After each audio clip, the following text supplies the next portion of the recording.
welcome back to another episode of OzCanyons Beyond the Guidebook. The Guidebook being Rick Jamieson's 5th edition, Canyon Grid References near Sydney.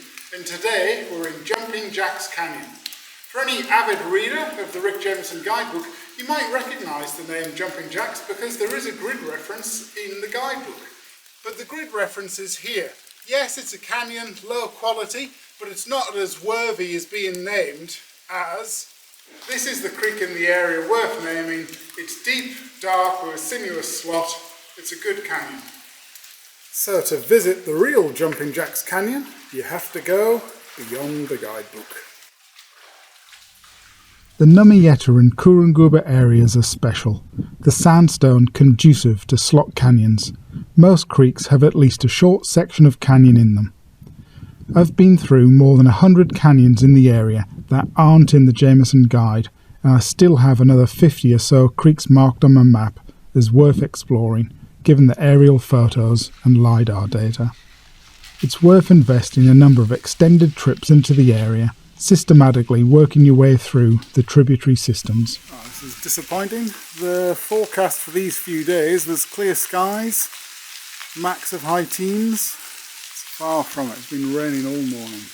Rick released the 5th edition guidebook in 2012 with around 75 new canyons nearest to Sydney added from the 4th edition.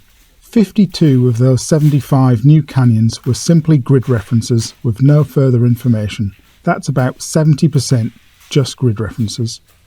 I didn't get the chance to meet Rick, but if I had, I would have had a light-hearted joke about the 5th edition nickname Canyon Grid References near Sydney. The grid reference for Jumping Jacks in the wrong creek is just one of many errors in the guidebook. It's quite clear that Rick didn't visit a large number of the canyons in the guide, but still, the guidebook is an essential companion for all canyoners near Sydney. Jumping Jacks was likely named by David Noble and Sydney Uni bushwalkers in the 1980s. We did notice 2 sets of footprints in the main creek other than our prints from a couple of months back, so another pair of canyoners agreed that Jumping Jacks is a good winter objective.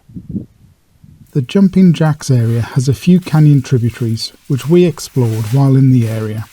They're mainly short slot sections near the main creek, but still a worthwhile experience, not to mention the additional boost to the canyon career tick list. There were a couple of quality 2s that photographed quite well, then another nearby canyon with an interesting feature.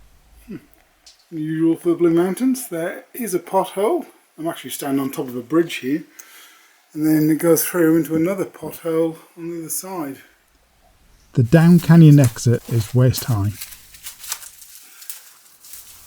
At the campsite corroboree that night, we rated the real Jumping Jacks Canyon against the Brennan quality scale.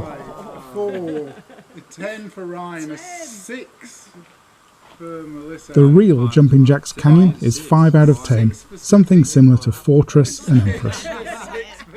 The northern Blue Mountains tend to be quite a bit drier, so it's a great place to come for winter canyoning. And to see the real Jumping Jacks Canyon, you need to go beyond the guidebook.